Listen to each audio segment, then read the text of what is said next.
സത്യനന്ദിക്കാട് ശ്രീനിവാസൻ സിനിമകളൊക്കെ നമ്മുടെ ഫേവറേറ്റ് ആണ്. അതിൽ സന്ദേശം പോലത്തെ സിനിമകളിലൊക്കെ ശ്രീനിവാസൻ പറഞ്ഞ രാഷ്ട്രീയമൊക്കെ നമുക്കറിയാം. കുറേ വിമർശനങ്ങളും അതുപോലെ തന്നെ കയ്യടികളും കിട്ടിയിട്ടുണ്ട്. ഇപ്പോൾ സത്യനന്ദിക്കാടിൻ്റെ സിനിമകളെക്കുറിച്ച് നമ്മുടെ ഒരു സംസ്ഥാനത്തെ ഒരു മന്ത്രി ഒരു പോസ്റ്റ് ഇട്ടിട്ടുണ്ട്. അപ്പോൾ അത് കുറച്ച് രസകരമായിട്ടുള്ള കാര്യങ്ങളാണ്. അപ്പോൾ ഞാൻ അതാണ് നിങ്ങളോട് ഇന്ന് ഷെയർ ചെയ്യാൻ പോകുന്നത്.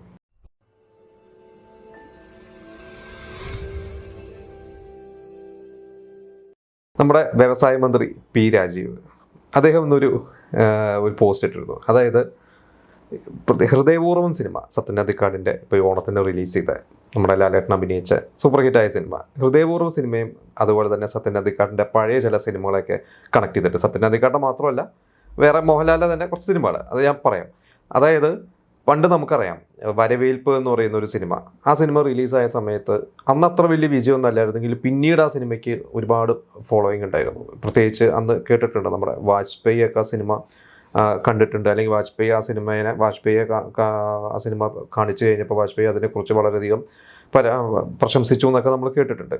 അപ്പോൾ അതിൻ്റെ ഒരു ഇതെന്താണെന്ന് വെച്ച് കഴിഞ്ഞാൽ നമുക്കറിയാം, ഒരു ബസ് തുടങ്ങാൻ വരുന്നതും ആ ബസ് അത് ഗൾഫിൽ നിന്ന് വന്ന് ഒരു ബിസിനസ് സ്റ്റാർട്ട് ചെയ്യണം, അപ്പോൾ അതൊരു ബസ് വാങ്ങുന്നു, പിന്നീട് ആകെ പ്രശ്നത്തിൽ പെട്ടുപോകുന്ന ലാലേട്ട ക്യാരക്ടറൊക്കെയാണ്.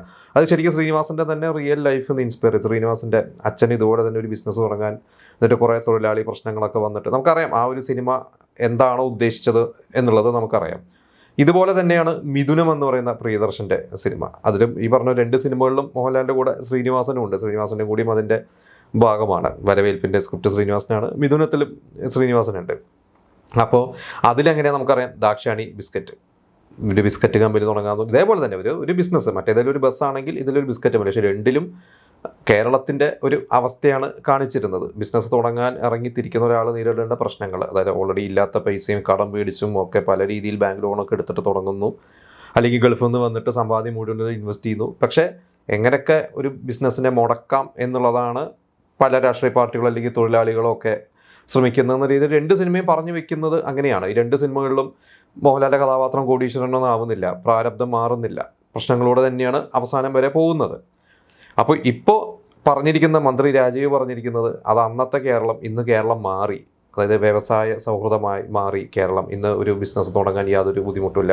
അതിന് അദ്ദേഹം എക്സാമ്പിളായിട്ടും രസകരമായിട്ടാണ് ആ ഒരു പോസ്റ്റിൽ മെൻഷൻ ചെയ്തിരിക്കുന്നത്. അതായത് ഇപ്പോൾ ഹൃദയപൂർവ്വം സിനിമയിൽ സന്ദീപ് എന്ന് പറയുന്ന മോഹൻലാലിൻ്റെ ക്യാരക്ടർ, അദ്ദേഹം ഒരു ക്ലൗഡ് കിച്ചൺ സെറ്റപ്പ് തുടങ്ങി നല്ല രീതിയിലാണ് അതിൽ പോകുന്നത്. അപ്പോൾ പറഞ്ഞിരിക്കുന്നത് വരവേൽപ്പിൻ്റെയൊക്കെ സമയത്ത് കൗമാരക്കാരനായിരുന്ന സന്ദീപ്, അതായത് ആ കഥാപാത്രത്തെ പരാമർശിച്ചുകൊണ്ട് തന്നെയാണ് പറഞ്ഞിരിക്കുന്നത്. അന്ന് കൗമാരക്കാരനായ സന്ദീപ് എന്ന് വളർന്നു വലുതായി സന്ദീപ് ബിസിനസ്സിലേക്ക് ഇറങ്ങിയപ്പോൾ സക്സസ്ഫുള്ളായി.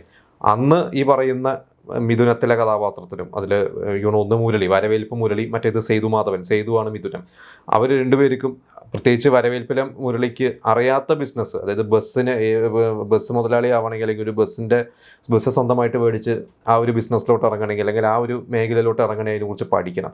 ഒന്നിനെക്കുറിച്ചും പഠിക്കാതെ ഇറങ്ങരുത്. അതാണ് ആ ബിസിനസ് പരാജയപ്പെട്ടത് എന്നുള്ള രീതിയിലാണ്. പിന്നെ ഇന്നിപ്പോൾ വ്യവസായ സൗഹൃദമായി മാറിയിരിക്കുകയാണ് കേരളം. ആർക്കും എന്തും രീതിയിലും ബിസിനസ് തുടങ്ങാം, നിങ്ങൾ പഠിക്കുന്നതിനെക്കുറിച്ച് പഠിച്ചിറങ്ങിയാൽ സക്സസ്ഫുൾ ആവാം. പിന്നെ കുറേ തമാശ രൂപേണയൊക്കെ അധികം അല്ലെ പോസ്റ്റിലെ കുറേ നീണ്ടൊരു പോസ്റ്റാണ്, അല്ലെ മെൻഷൻ ചെയ്തിട്ടുണ്ട്. അതായത് ഇന്ന് ISI മാർക്ക് ഇല്ല എന്ന് പറഞ്ഞിട്ടുള്ള കുറ്റപ്പെടുത്തലുകളില്ല, അതായത് പഴയ പ്രശ്നങ്ങളില്ല എന്നുള്ള രീതിയിൽ അദ്ദേഹം കുറച്ച് രസകരമായിട്ട് പൊളിറ്റിക്സെ കൂടി മിക്സ് ചെയ്തിട്ടാണ് എഴുതിയിരിക്കുന്നത്. എന്നിട്ട് അതിൻ്റെ കൂടെ എഴുതിയിട്ടുണ്ട് ഇത് ഈ പറയുന്ന അന്ന് സത്യനന്ദിക്കാട് തന്നെയാണ് ഇപ്പോൾ ഈ ഹൃദയപൂർവ്വം ചെയ്ത സത്യനന്ദിക്കാട്. അപ്പോൾ വരവേൽപ്പിൽ നിന്നും ഹൃദയപൂർവ്വം എത്തിയപ്പോൾ സത്യനന്ദിക്കാടിൻ്റെ സിനിമകളിൽ വന്ന മാറ്റങ്ങൾ, പ്രത്യേകിച്ച് ഈ പറയുന്ന ഒരു ബിസിനസ്മാൻ എന്നുള്ള രീതിയിൽ അദ്ദേഹം അങ്ങനെ കണക്ട് ചെയ്തിട്ടാണ് പറഞ്ഞത്. അതിനെക്കുറിച്ച് പല രീതിയിൽ ഇപ്പോൾ ചർച്ചകൾ തുടങ്ങിയിട്ടുണ്ട്. എന്തായാലും ഇത് കണ്ടു കഴിഞ്ഞപ്പോൾ എനിക്ക് രസകരമായിട്ട് തോന്നി അദ്ദേഹം കണക്ട് ചെയ്ത് പറഞ്ഞ കുറച്ച് കാര്യങ്ങളിൽ, ഈ പ്രത്യേകിച്ച് ഈ അന്ന് കൗമാരക്കാരനായ സന്ദീപ് ഇന്ന് ബിസിനസ് തുടങ്ങി എന്നൊക്കെ പറയുന്ന ഒരു കാര്യം. അപ്പോൾ നിങ്ങൾക്ക് എന്താണ് ഇതിനെക്കുറിച്ച് മന്ത്രി പറഞ്ഞതിനെക്കുറിച്ച് നിങ്ങൾക്ക് അറിയാവുന്ന കാര്യങ്ങൾ, അല്ലെങ്കിൽ നിങ്ങൾക്ക് തോന്നുന്ന കാര്യങ്ങൾ, പ്രത്യേകിച്ച് വ്യവസായ സൗഹൃദമാണോ ഇപ്പോൾ എന്നുള്ളത് ഒരു പൊളിറ്റിക്കൽ കാര്യമാണ്. അതിനെക്കുറിച്ച് നമുക്കധികം ചർച്ച ചെയ്യാൻ നമുക്ക് പറ്റുന്നതല്ല, ഒരു എപ്പിസോഡോ മാത്രം ചർച്ച ചെയ്യാവുന്ന കാര്യങ്ങളല്ല.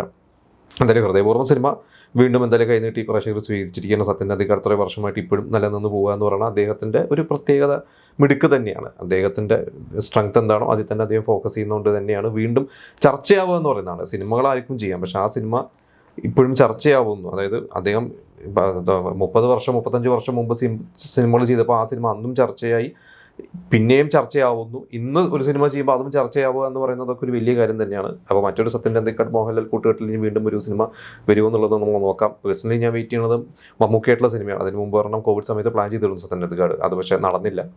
അത് കോവിഡ് കാരണം മുടങ്ങിപ്പോയതാണത്. എന്തായാലും വീണ്ടും സത്യൻ്റെ അന്തിക്കാട് മമ്മൂക്കയായിട്ടൊരു സിനിമ കുറേ വർഷമായി, അത് സംഭവിക്കട്ടെ എന്നുള്ളതാണ് പേഴ്സണലി എൻ്റെ ആഗ്രഹം.